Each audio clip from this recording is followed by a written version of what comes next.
Vale, esto ya está grabando. Chapo, encantado de hablar contigo. Después de ver la película me apetece muchísimo de charlar un rato. Yo antes de empezar las entrevistas siempre hago la misma pregunta, es ¿por qué hacer cine?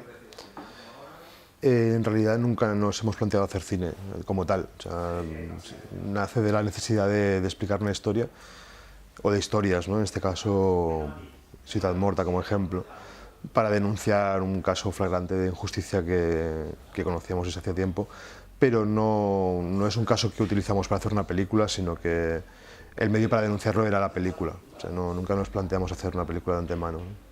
Si por ejemplo hubiera, ¿y por qué nos planteasteis por ejemplo hacer un libro o hacer otro tipo de...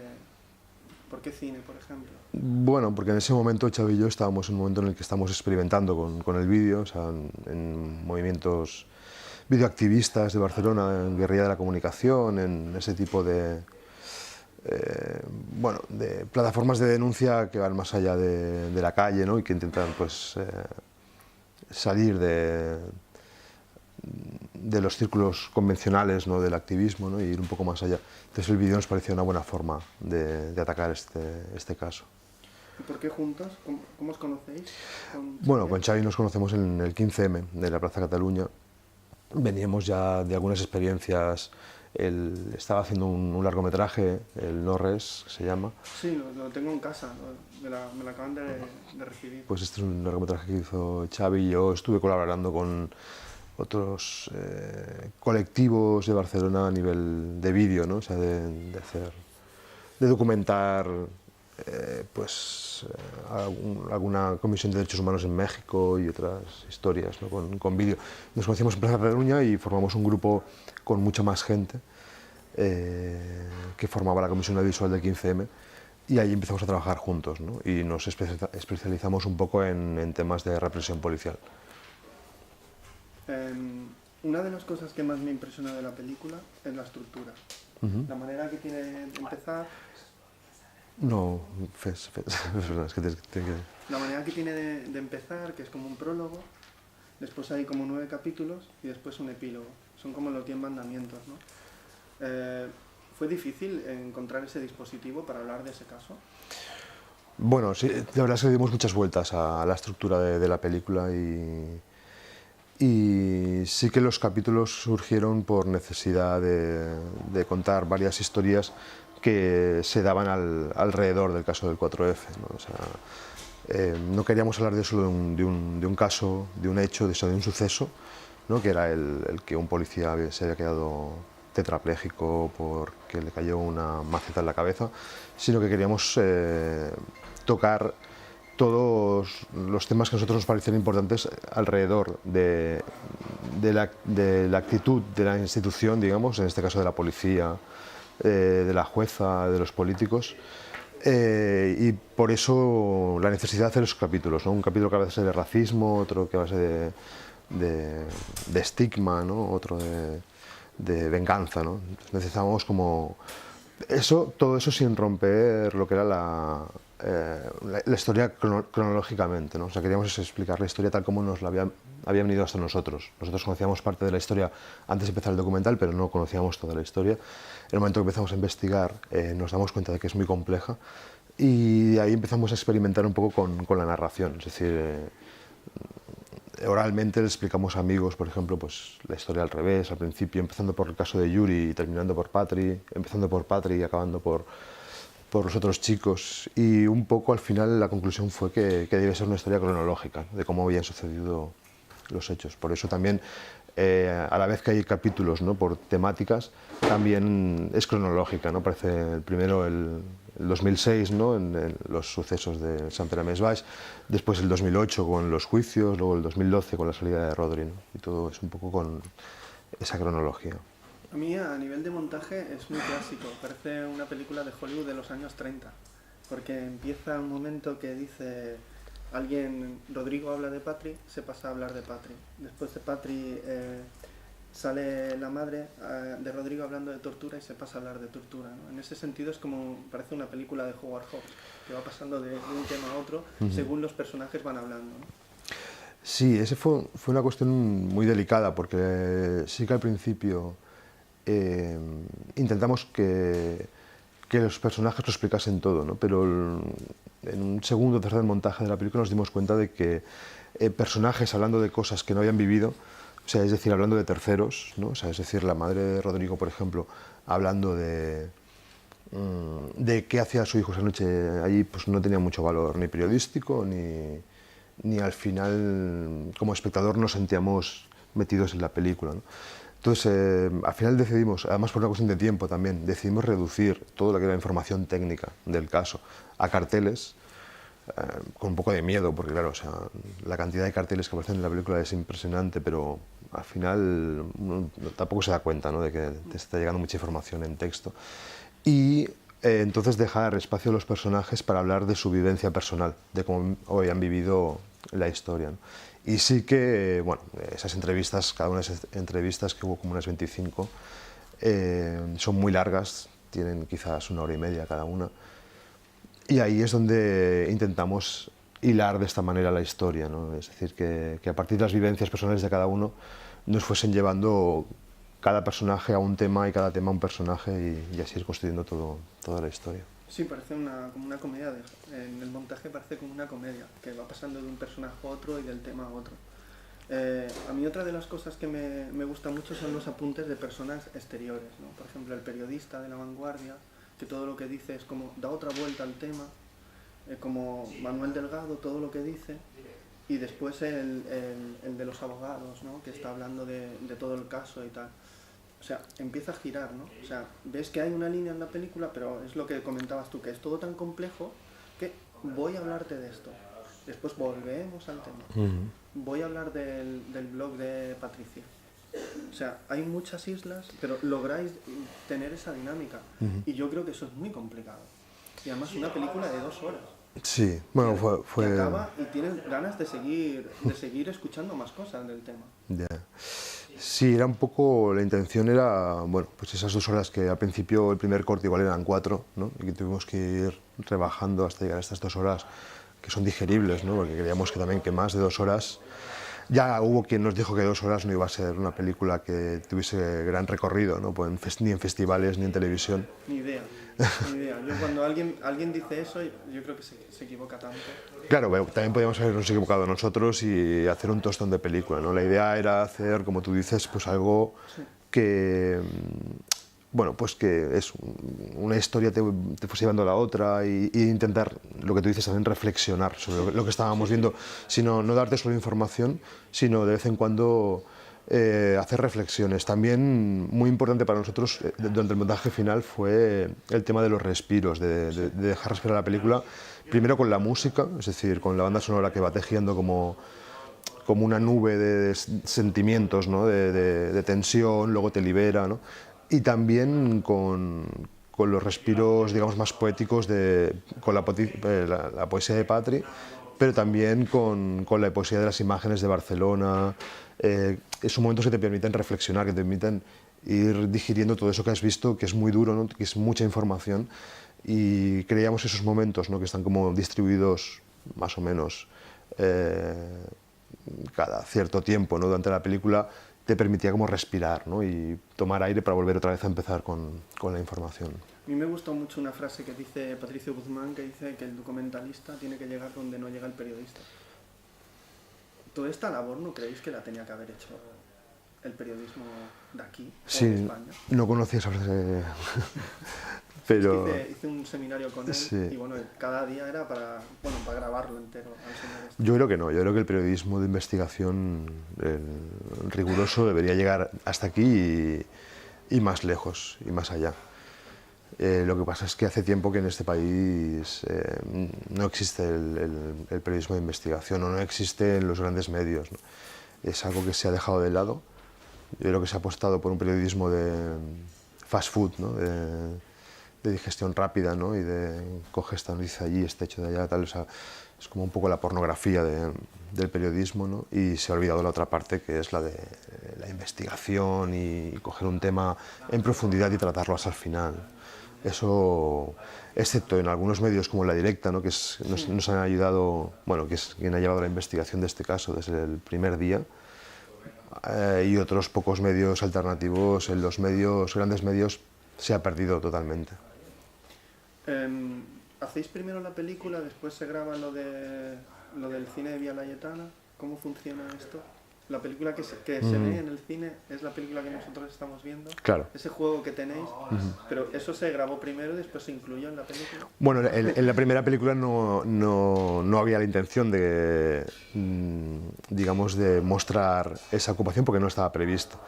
La ocupación del cine, pues más o menos, yo creo que lo organizamos un mes antes del estreno. O sea, el estreno ya estaba en marcha, tenía una fecha que era el 8 de junio del 2013 y cuando quedaba un mes y estábamos haciendo los últimos retoques del montaje, surgió la necesidad de presentarla en algún lugar que tuviese una repercusión más allá de la película, sino que la propia presentación de la película tuviese repercusión como tal, para hacer ruido mediático, porque sabíamos que si ya pasábamos en cualquier sala nadie nos iba a hacer caso. Entonces el último mes fue una locura, fue como planear un atraco, ¿no? Y entrar en un cine abandonado que es el más grande de Barcelona para presentar la película allí, además, bueno, con el miedo de que íbamos con 800 personas engañadas porque no podíamos decirlo a nadie más que a la gente que estaba involucrada en esa ocupación, pero no podíamos contarlo más allá. Entre esas 800 personas había muchísimos amigos y claro, o sea, había mucha preocupación porque todo saliese bien y tomamos todas las medidas pues que estuvieron en nuestras manos para que todo saliese bien y bueno, al final todo salió bien. Y entonces, una vez ocupado el cine, nos dimos cuenta de que la propia ocupación, hasta el momento no habíamos sido conscientes de que el documental formaba ya parte también de la historia del 4F, ¿no? O sea, desde el momento que empezamos a trabajar con él, sí que nos hicimos, bueno, somos familia de las personas afectadas porque hemos trabajado codo con codo, porque es una campaña política más que una película, pero hasta el final del documental nos dimos cuenta que nosotros ya formábamos parte de la historia del caso, ¿no? Entonces, al ocupar el cine y ver la alegría de la gente y cómo la gente recibió esa ocupación y cómo la disfrutó, ¿no? Y 800 personas dentro de un cine viendo esa película, nos dimos cuenta de que esto ya formaba parte también de la historia de la lucha del 4F, y entonces es cuando pues, lo incluimos, ¿no? en una versión posterior a la que se presentó. Esa que se presentó se llamaba 4F en el vídeo de perdón, y posteriormente la que incluye la ocupación, y hay unos cuantos cambios al final del documental, también unos cortes que cambian respecto a la primera versión, pues es ya Ciutat Morta, ¿no? Que es la segunda película. Lo que hacen los americanos, ¿no? Un pase previo, a ver qué pasa. Habíamos hecho ya pases previos con la gente afectada.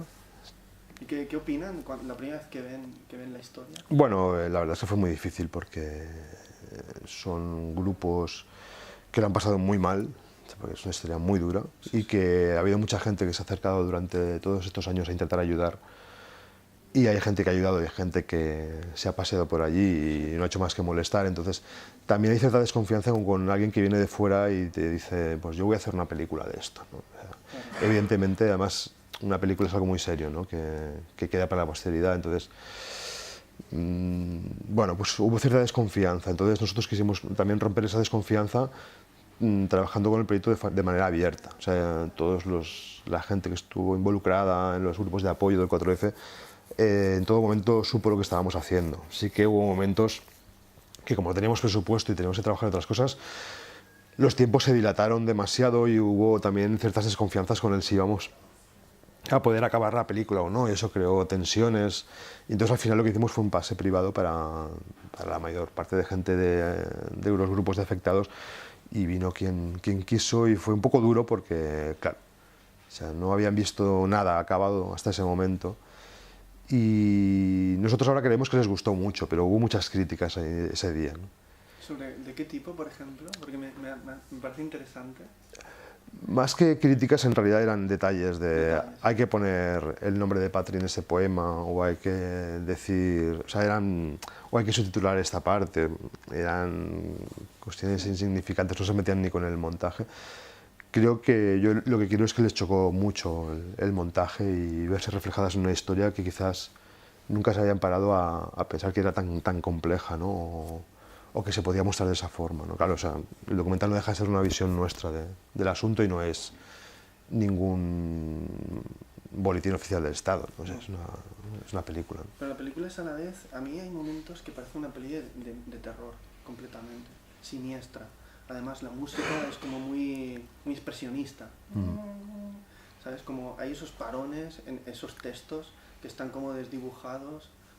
Parece como esas películas industriales de los años de Alemania, pero en otros momentos es como un alegato de denuncia, de humano. O sea, hay un momento, por ejemplo, que Rodrigo está como estallando y ahí está todo ahí, o sea, está como el plano ahí aguantado, después pasas a otra cosa. O sea, hay respiros, hay de todo. Un tema tan complejo acaba llegando al espectador de una manera muy natural. Y eso es de agradecer. Bueno, a veces ves temas igual de complejos, pero son tremendamente aburridos. Yeah. Está todo el mundo hablando, un montón de información y no acabas de saber por dónde ir. Claro, eso era uno de los retos. Sabíamos que para eso, llegar al estatus de película, ¿no? Y poder ir a un festival o poder ser premiado en un festival o que te programen el Reina Sofía, teníamos que romper eso del reportaje periodístico, ¿no? O sea, esa rigurosidad, ese ser un poco aburrido de no poder salirte del lenguaje periodístico, ¿no?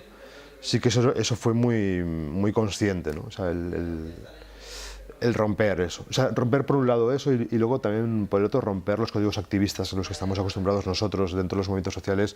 Siempre se tiende a hablar en codificado, ¿no? O sea, sí. Con códigos políticos que nosotros nos gusta hablar, ¿no? Como puede ser la anarquía o la lucha de clases, o etcétera, etcétera, etcétera. También a despojarlo de todo eso para que quien lo viese no estuviese de antemano ya como a la defensiva de que se iba a encontrar un panfleto o algo así, ¿no? Y sí, en ese sentido es muy consciente, ¿no? el hacerlo muy cinematográfico. También veníamos de hacer otros trabajos mucho más cortos, ¿no? Pero de denuncia de casos de represión policial. Y sabemos lo duro que es explicar, o sea, romper con ciertos tabús que tenemos todos, ¿no? en la sociedad, ¿no? Como es hablar de la tortura o de la corrupción política y policial, ¿no? O sea, a veces cuesta mucho enseñar estas cosas y que el espectador no se ponga a la defensiva y diga, no, esto que me están contando... De hecho, esta misma historia explicada de viva voz, yo la he explicado a amigos, y es tan fuerte que cuando lo explicas oralmente dicen, no, pero esto seguro que fue así, ¿no? O sea, esto no puede ser. O sea, hay un rechazo, pero que es natural, ¿no? Que te hace creer que un policía no puede torturar, porque si crees eso, entonces se te desmontan muchas de las creencias democráticas que tenemos, ¿no? Y entonces hay que revisar es lo que dice muchas cosas. Manuel Delgado, ¿no? Que el sistema falla, pero el sistema no puede decir que comete errores, porque si no hay que cambiarlo. Sí. Y no se cambia. Sí, es Boye quien lo dice eso, Gonzalo Boye, sí. Exacto, o sea, sí. Pero es muy duro admitir eso, ¿no? Sí. Es decir, tú puedes admitir que unos policías se han equivocado o que un juez se ha equivocado, pero cuando ves este montaje, ¿no? O sea, de unos policías que seguramente, pues llevados por la venganza, ¿no? Que es el primer capítulo de la película, ¿no? O sea, cargan contra estos chicos, ¿no? Y los detienen, los torturan, ¿no? Pero que luego además hay una jueza que da por buena la versión de estos policías, ¿no? Y además no deja defenderse a los chicos, ¿no? Cuando luego hay un Supremo, ¿no? Un Tribunal Supremo que además les las condenas, aunque le tenían que haber caído 25 años y en cambio les caen 4, ¿no? O sea, que de alguna manera están reconociendo que de los que se les acusaba no están tan seguros de que hayan sido ellos, ¿no? Y luego unos políticos entre medio mienten, ¿no? Cambiando informes, pues claro, o sea, todo esto es increíble, o sea, a mí me lo cuentan sin estar metido en ningún lío y a mí me gustaría que verlo también. ¿Y en qué momento la película deja de ser localista? Me refiero a Cataluña y el resto de España empieza a conocerla, porque en Málaga creo que la cosa fue bastante bien, un éxito de público, ¿no? Sí, el primer contacto que tuvimos fue en Madrid, en verano del 2013, o sea, poco después del estreno, pero sí que fue en círculos ya convencidos. O sea, creo que hubo un pase en el Patio Maravillas y en alguna otra ocupa de Madrid, pero no salió de ahí. Y no fue hasta noviembre del 2013 que nos seleccionan por primera vez en un festival que es el Miradas Doc de Tenerife, sí.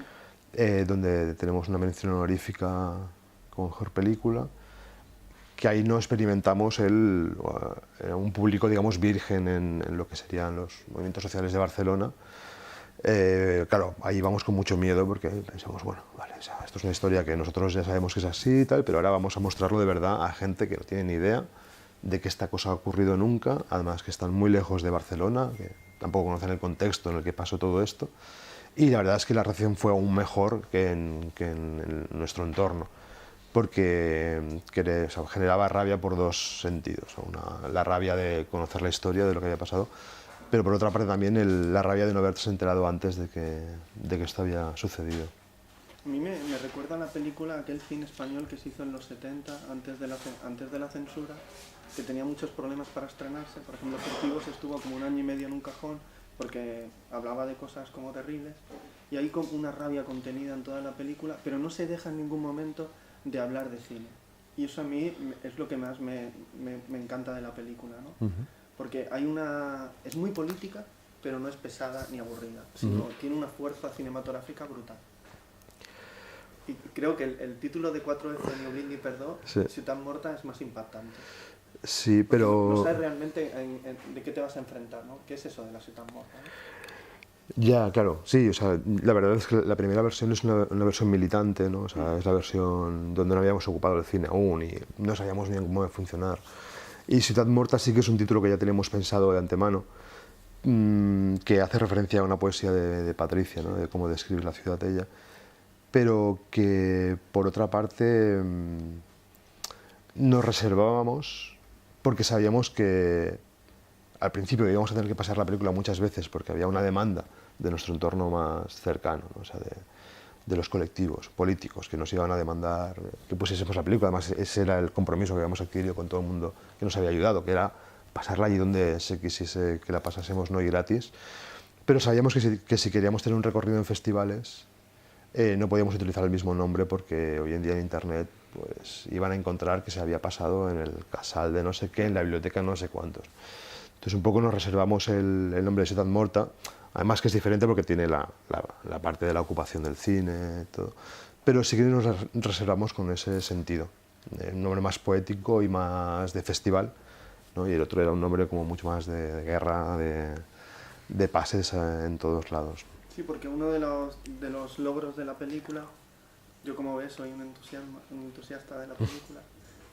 Sinceramente, yo en mi blog elegí las 13 películas españolas y 13 películas de fuera. Yo decía de Ciutat Morta era el acontecimiento del año. Porque hay mucha gente que hace cine de denuncia, pero se va a la otra parte del mundo. Yeah. Y a mí me gusta que también me expliquen que aquí, no sé, que aquí hay cosas que no funcionan. Hay otras que sí, pero a nivel político, si la corrupción llega a todos los lados, también llega delante tuyo.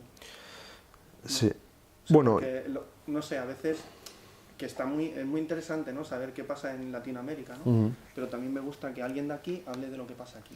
Bueno, yo creo de eso tiene mucha culpa el 15M también, ¿no? O sea, tanto Xavi como yo venimos de movimientos que estaban de antiglobalización a principios de los años 2000, ¿no? O sea, yo estuve en México, estuvimos haciendo cosas fuera. Y sí que es verdad que ante la crisis que comienza en el 2007, ¿no? En el Estado, ¿no? Bueno, parte de Europa, sí que surgen movimientos que pasan de mirar hacia afuera a mirar hacia adentro, ¿no? Y el 15M precisamente es la explosión de todo eso, ¿no? La eclosión de todos esos movimientos que ya estaban poniendo el ojo sobre lo que estaba pasando aquí, sobre la burbuja inmobiliaria, como la PA, como otros movimientos de aquí. Y sí que, como he contado antes, ¿no? Que nos conocimos en el 15M, Xavi y yo, pues evidentemente pues, todo lo que contamos a partir de ese momento son cosas que pasan aquí, y no en el Estado español, sino en Barcelona, o sea, en nuestro entorno más cercano, en el que conocemos más cosas y en el que podemos tener más accesibilidad a investigar o a saber cosas de lo que pasan aquí cerca, ¿no? O sea, estuvimos haciendo el vídeo de Esther Quintana, por ejemplo, o el caso de Juan Andrés Benítez, ¿no? O sea, hemos estado muy cerca de estos casos porque pasaban aquí, y creemos que como documentalistas o cineastas, o como quieras llamarlo, precarios, qué mejor que ir al lado de tu casa a buscar los temas porque los tienes a mano y no tienes que tirar de grandes presupuestos para ir a viajar a Indonesia, ¿no? A cubrir casos que pasan allí. En el libro de Cartas a un joven poeta de Rilke decía que si no eres capaz de hacer universal lo cotidiano, lo local o lo que ves cada día, no eres capaz de nada. Es mejor que no cojas la maleta, ¿no? Que te quedes ahí. Sí, sí. Exacto. Sí, no, estoy muy de acuerdo, no lo conocía el tal, pero también podríamos también hablar de Guy Debord, ¿no? Bueno, también con el cine o con lo que hagas, intentar incidir en la realidad para cambiarla, ¿no? O sea, de la manera que sea, ¿no? Y nosotros, la intención que teníamos con esta película era precisamente eso, ¿no? O sea, hacer una película que incidiera en nuestro día a día, en nuestro entorno, en lo que pasaba cerca nuestro. Vamos a ir terminando, te voy a hacer un par de preguntas, una que me interesa muchísimo. ¿Cómo se consigue que TV3 pase la película? Porque es una película que habla en TV3, TV3 no recogió el caso. Ya. Y de repente empieza a hablar de una cosa, o va a emitir una cosa, vale que fue en Canal 33, en Sala 33, pero ha tenido mucho éxito de audiencia. ¿Costó mucho que TV3 la pusiera? Sí. O sea, costó básicamente 3 años, ¿no? O sea, al principio con un intento de coproducción en el que intentamos, antes de hacer el documental, en el 2012 creo que fue, a pocos meses de haber empezado, intentamos que TV3 entrase a coproducir la película. Evidentemente no quiso. Nosotros lo planteamos también, suavizamos un poco el tema frente a la presentación de la comisión de TV3, diciendo que iba a ser una película sobre Patricia Eras.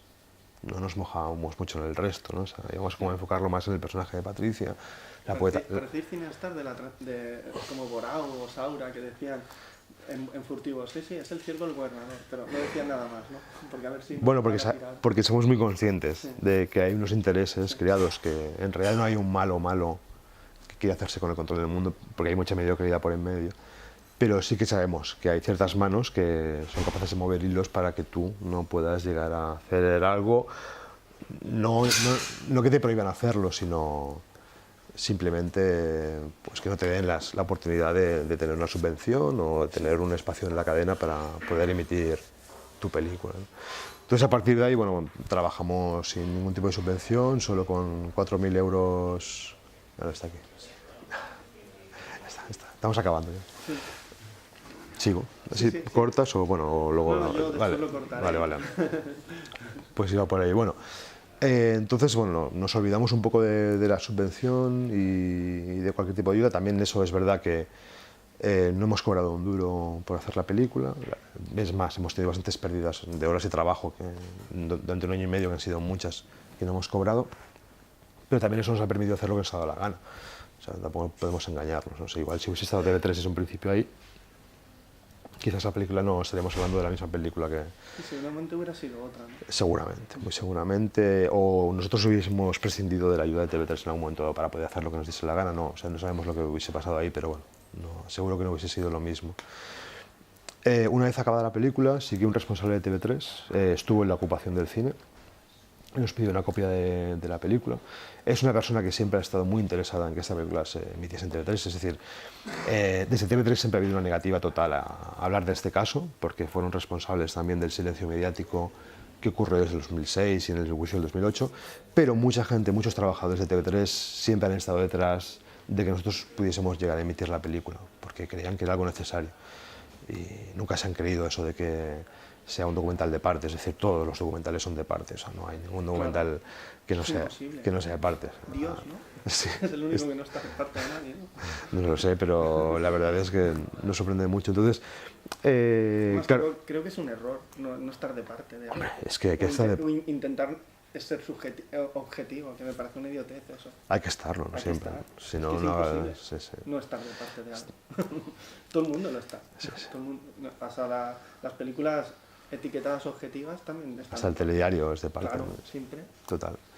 Bueno, entonces ahí, claro, como he comentado antes, no solo como no es una película, sino es una campaña política, y pues desde el principio del documental se generó una comunidad de personas que estaban atentas a lo que estábamos haciendo y nos acompañaban en todo aquello que, desde la ocupación del cine, o a hacer los pases, ¿no?, en cientos de lugares por todo el Estado español, pues también en las redes sociales pues, tuvimos acompañamiento desde el principio, y desde una cuenta al principio que se llamaba Documental 4F y luego que se pasó a ser Ciutat Morta, pues se generó una comunidad ahí bueno, que nos escuchaba y que nos decía.